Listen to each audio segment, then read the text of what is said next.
ପିଲାମାନେ ଆଗରୁ ଜାଣିଥିଲ ଇସ୍ରୋର ଆମର ମୁଖ୍ୟ ଥିଲେ ଡକ୍ଟର ଏସ୍ ସୋମନାଥ। ଏବେ ତାଙ୍କ ସ୍ଥାନରେ ଆସିଛନ୍ତି ପରବର୍ତ୍ତୀ ମୁଖ୍ୟ ଯିଏକି ଭି ନାରାୟଣ। ସେ କିଏ?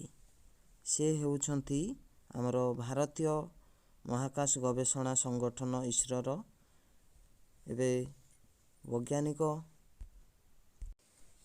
ତାଙ୍କ ବିଷୟରେ ଅଧିକ ଜାଣିବାକୁ ଏ ଭିଡ଼ିଓକୁ ଶେଷ ପର୍ଯ୍ୟନ୍ତ ଦେଖନ୍ତୁ। ବର୍ତ୍ତମାନ ସେ ଲିକ୍ୱିଡ଼ ପ୍ରପଲ୍ସନ୍ ସିଷ୍ଟମ୍ ସେଣ୍ଟର ବା LPSର ନିର୍ଦ୍ଦେଶକ ଭାବରେ ଡାଇରେକ୍ଟର ଭାବରେ କାର୍ଯ୍ୟ କରୁଛନ୍ତି, ଯେଉଁଠାରେ ସେ 40 ବର୍ଷ ଧରି ଭାରତର ମହାକାଶ ପ୍ରୟାସରେ ଯଥେଷ୍ଟ ଅବଦାନ ତାଙ୍କର ରହିଛି। ଡକ୍ଟର ନାରାୟଣ 1984ରେ ଇସ୍ରୋରେ ଯୋଗ ଦେଇଥିଲେ।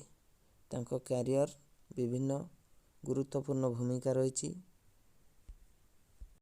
ତେବେ ଡକ୍ଟର ଭି ନାରାୟଣ ଚନ୍ଦ୍ରଯାନ-2, ଚନ୍ଦ୍ରଯାନ-3 ଏବଂ ଆଦିତ୍ୟ ମହାକାଶଯାନର ଯେଉଁ ସାମର୍ଥ୍ୟକୁ ଆଗକୁ ବଢ଼ାଇଛି ଏବଂ ବହୁମୁଖୀ ପ୍ରତିଭା ତାଙ୍କର ରହିଛି। Doctor Narayan aerospace engineering PhD ହାସଲ କରିବା ସହ IIT ଖଡ଼ଗପୁରରୁ ପ୍ରଥମ ସ୍ଥାନ ହାସଲ କରି MTech ହାସଲ କରିଛନ୍ତି। IIT ଖଡ଼ଗପୁରରୁ ରୌପ୍ୟ ପଦକ, ଭାରତୀୟ ମହାକାଶଚାରୀ ସୋସାଇଟି ପକ୍ଷରୁ ସ୍ୱର୍ଣ୍ଣ ପଦକ ସମେତ ଅନେକ ସମ୍ମାନଜନକ ପୁରସ୍କାର ମଧ୍ୟ ପାଇଛନ୍ତି।